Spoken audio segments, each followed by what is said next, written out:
예배 시간이에요. 잠깐, 아직 준비가 안 되었다고요? 그럼 함께 준비해봐요. 먼저 주변을 깨끗하게 정돈해요. 단정한 옷으로 갈아입어요. 성경책, 찬송가, 헌금을 준비해요. 누워있거나 간식을 먹지 않기로 약속해요. 다른 행동은 멈추고 예배에 집중해요. 찬양 시간에는 기쁜 마음으로 일어나서 따라해요. 성경 말씀은 함께 큰 목소리로 따라 읽어요. 설교가 끝나고 기도 후에는 큰 소리로 아멘해요. 아멘.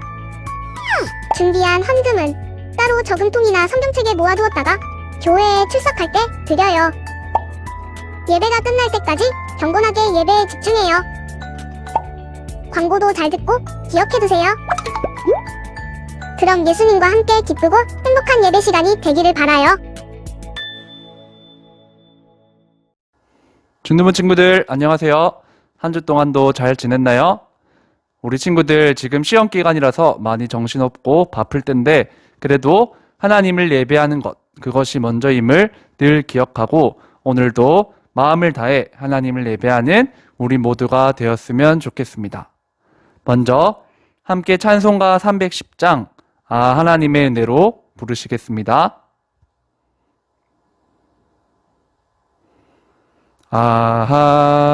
하나님의 은혜로 있을 데 없는 자 왜 구속하여 주는지 난 알 수 없도다.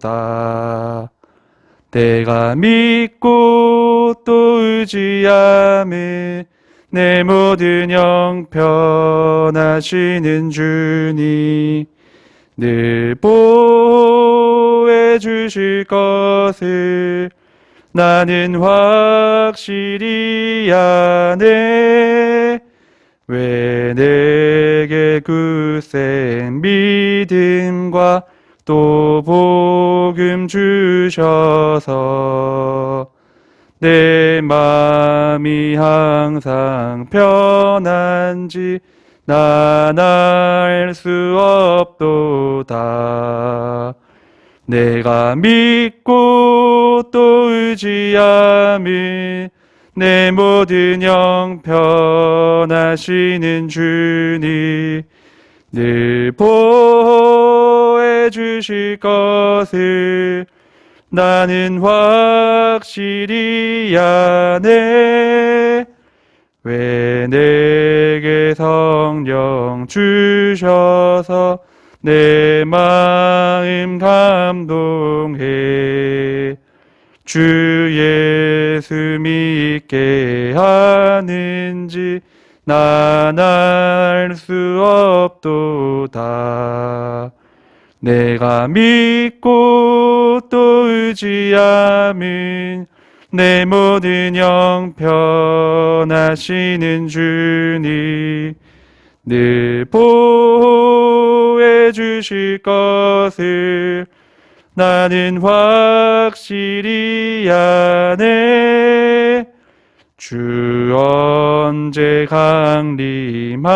강림하실지 혹 밤에 혹 낮에 또 주님 만날 그곳도 난 알 수 없도다. 내가 믿고 또 의지함은 내 모든 형편하시는 주니 늘 보호해 주실 것을 나는 확실히 아네. 아멘. 네, 오늘도 우리를 대표하여 서민석 강도사님께서 기도하실 때 같이 기도하시겠습니다.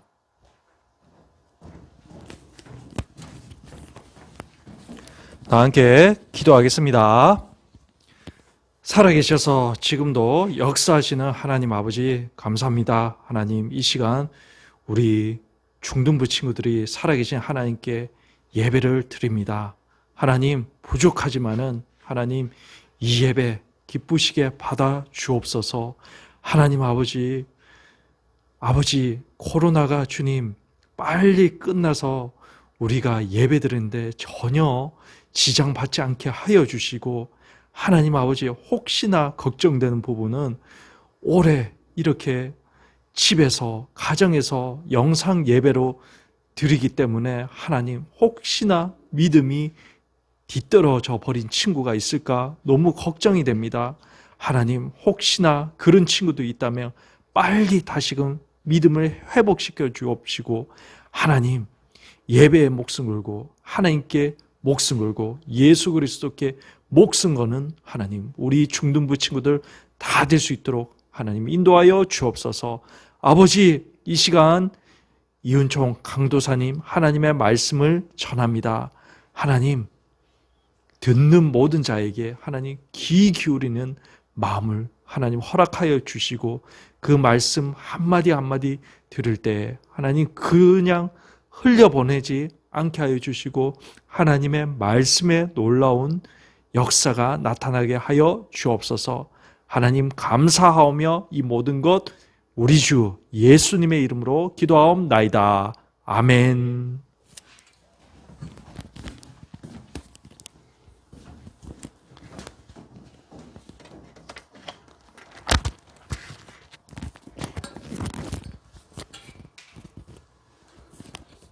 네, 오늘 우리에게 주시는 하나님의 말씀은 마가복음 4장 35절부터 41절입니다.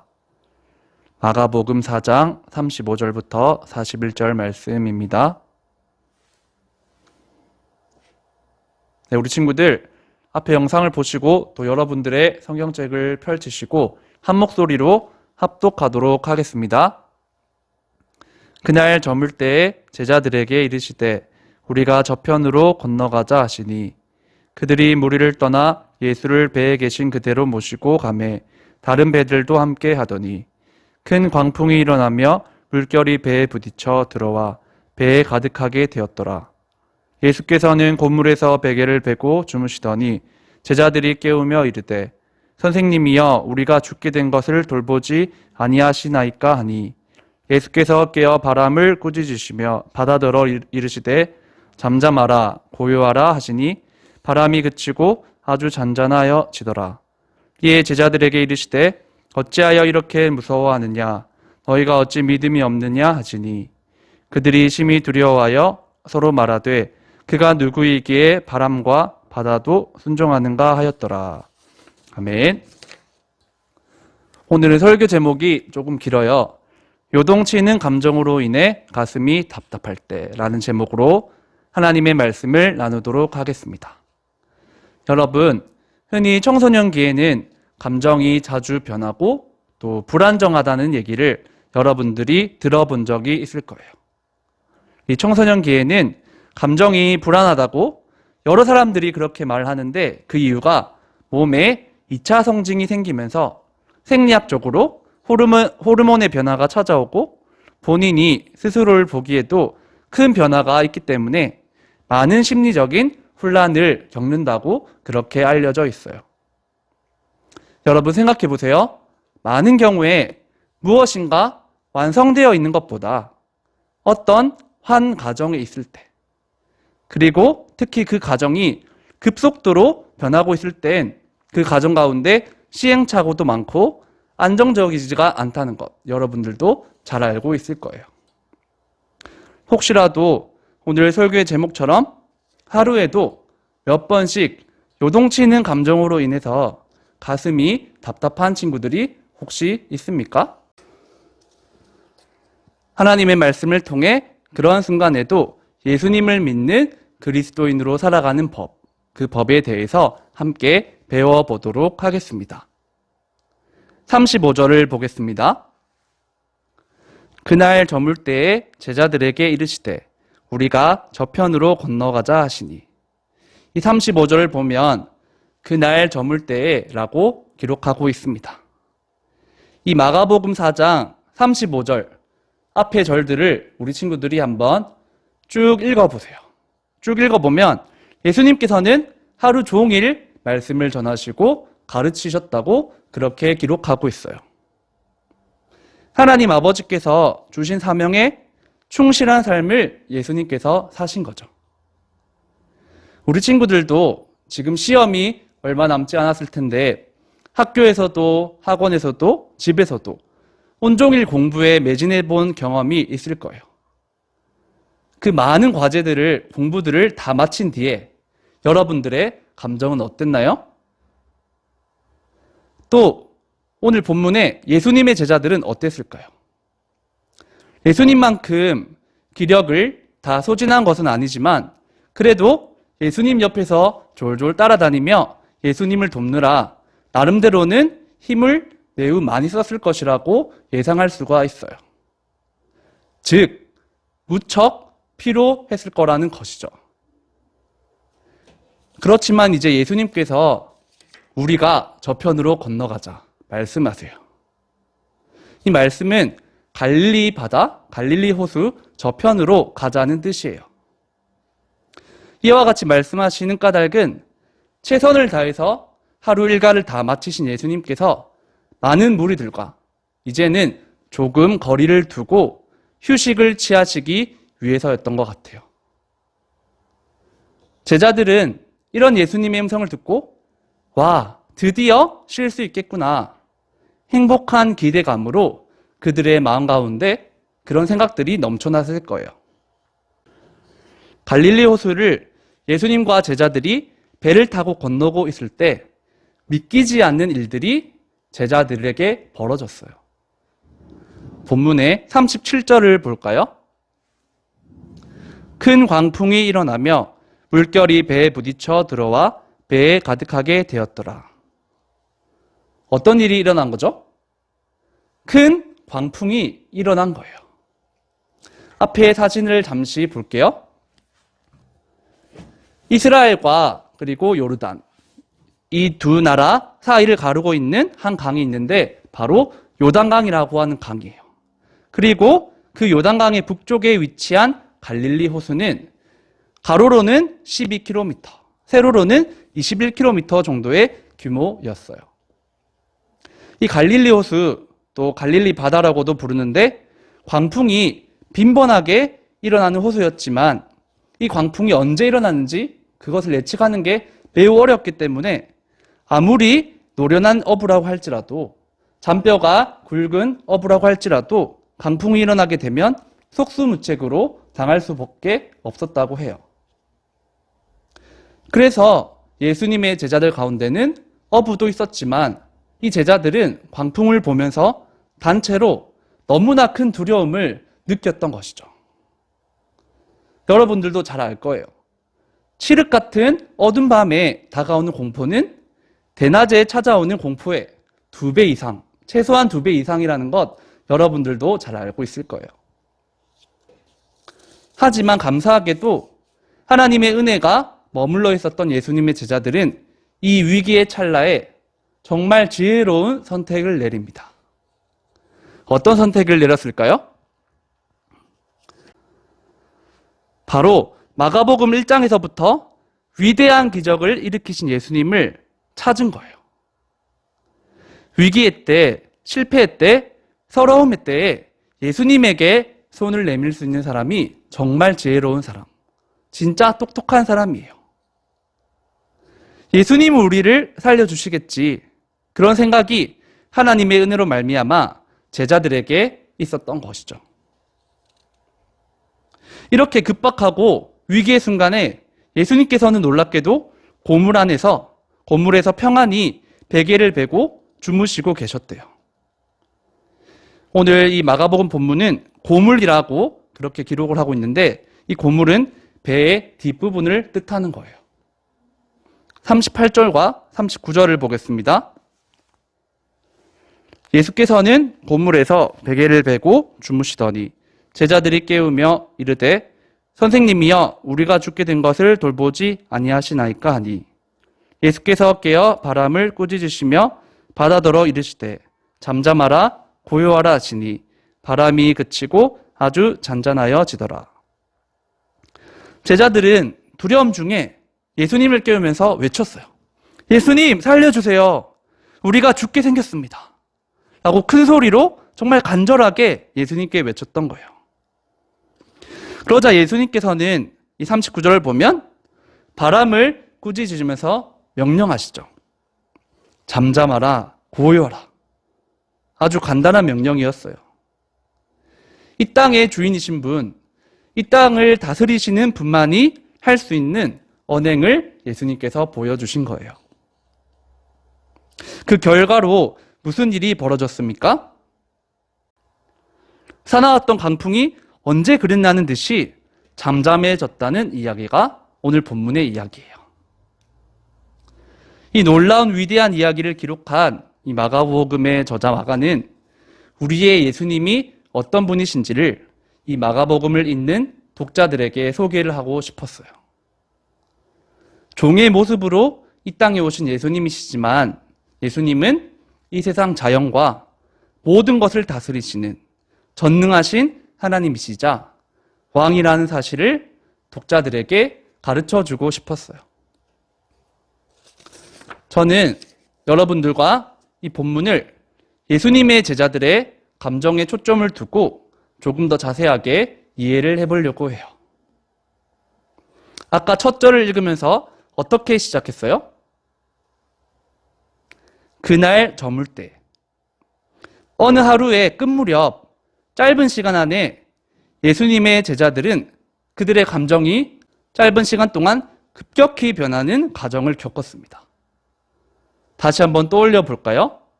앞에 화면을 보세요. 먼저는 피곤함을 느꼈어요. 하루 종일 말씀을 가르치시는 예수님을 옆에서 보필하면서 체력을 대부분 소진했을 거예요. 그 일들을 감당하는 게 정말 힘들었기 때문에 그 일이 다다랐을 무렵에는 매우 피곤함을 느꼈어요. 그런데 예수님께서 이제 저 건너편으로 가자, 휴식을 취하러 가자고 말씀을 하시니까 행복한 기대감이 제자들을 찾아왔던 거죠. 하지만 기대치도 않았던 큰 광풍이 일어나는 것을 보며 소스라치게 놀라고 두려웠을 거예요. 마지막으로는 어때요? 살아야만 하는 절박함이 그들 가운데 있었기 때문에 그런 절박함으로 예수님께 간절히 매달리면서 살려달라고 그렇게 부르짖었던 거예요. 그렇지만 예수님의 제자들은 하나님의 은혜로 그 순간에 예수님을 발견하고 찾을 수가 있었죠. 그리고 모든 만물을 다스리시는 하나님, 모든 자연을 다스리시는 하나님, 심지어는 저와 여러분들의 감정도 안전하게 관리해 주실 수 있는 하나님을 위기와 또 두려움과 고난의 순간에 인격적으로 경험하고 만날 수가 있었던 얘기예요. 네, 한번 넘겨주시면 감사하겠습니다. 사랑하는 우리 중등부 친구들, 오늘 본문의 예수님의 제자들처럼 여러분들도 여러분들의 감정이 하루에도 수십 번씩 이리저리 왔다 갔다 하면서 왜 이렇게 감정이 요동칠까 하는 그런 어려움을 겪고 있을 때 우리와 여러분과 함께하고 계신 예수님을, 그리고 저와 여러분들과 같은 배에 타고 계신 예수님을 꼭 찾길 바라요. 그러면 어떤 친구들은 강도사님에게 이렇게 얘기를 할 거예요. 강도사님, 막상 그런 순간이 오면 예수님을 찾는다는 게 쉬운 일인지 아세요? 이렇게 되물을지도 모르겠어요. 하지만 여러분, 예수님의 제자들에게 크신 은혜가 있었기 때문에 예수님을 찾을 수가 있었던 것처럼 지금 이 설교를 듣고 있는 여러분들에게도 하나님의 은혜가 머물러 있다고 저는 그렇게 얘기를 하고 싶어요. 하나님의 은혜가 없었으면 여러분들이 현재 이 예배를 드리고 있지도 못한다는 것 여러분들도 잘 알고 있죠. 그러니 여러분들이 감정적으로 너무너무 힘들 때 예수님의 이름을 불러보세요. 예수님을 찾아보시기를 바랍니다. 우리의 예수님은 어떤 분이시라고요? 이 마가복음의 저자 마가가 본문을 기록한 목적에서 우리가 깨달을 수 있듯이 우리 예수님은 비록 마가복음 안에서 종의 몸으로 오셨지만 만물을, 자연을, 심지어는 저와 여러분들의 감정도 안전하게, 넉넉하게, 편안하게 다스리실 수 있는 하나님이세요. 그런 하나님이시기 때문에 우리가 감정적으로 너무너무 고통스럽고 괴롭고 외로울 때도 하나님의 이름을 담대하게 자신 있게 외칠 수 있다는 것이죠. 이제 말씀을 맺겠습니다. 오늘 설교를 한 번 더 떠올려 보고 마칠 거예요. 네, 넘겨주시면 됩니다. 요동치는 감정으로 인해 가슴이 답답할 때라는 제목으로 말씀을 나눴어요. 오늘 설교를 한 문장으로 정리하면 어떻게 할 수 있을까요? 네, 넘겨주시면 되는데요. 요동치는 감정으로 인해 여러분들의 가슴이 확 막힌 것처럼 답답할 때 지금 여러분들과 함께하고 계시는 예수님을 꼭 찾으시길 바랍니다. 그런 예수님을 불러보시길 바랍니다. 이번 일주일은 주신 이 말씀을 붙들고 살아가는 저와 우리 중등부 친구들이 다 될 수 있기를 간절히 기대합니다. 끝으로 예수님께서 가르쳐 주신 주기도문으로 기도하심으로 오늘 우리 중등부 예배를 마치도록 하겠습니다. 하늘에 계신 우리 아버지여, 이름이 거룩히 여김을 받으시오며 나라가 임하시오며 뜻이 하늘에서 이루어진 것 같이 땅에서도 이루어지이다. 오늘 우리에게 일용할 양식을 주시옵고 우리가 우리에게 죄 지은 자를 사하여 준 것 같이 우리 죄를 사하여 주시옵고 우리를 시험에 들게 하지 마시옵고 다만 악에서 구하시옵소서. 나라와 건세와 영광이 아버지께 영원히 있사옵나이다. 아멘. 네, 이것으로 우리 중등부 예배를 마치도록 하겠습니다. 이번 주에 주중에 할 활동도 강도사님이 여러분들 카톡에 올릴 테니까 이 설교를 듣고 어떻게 해야 하는지 카톡에 여러분들에게 알려드리는 광고를 보시고 저에게 카톡 보내주시면 되겠습니다. 그러면 다음 주에 다시 밝은 얼굴로 인사드리도록 하겠습니다. 안녕!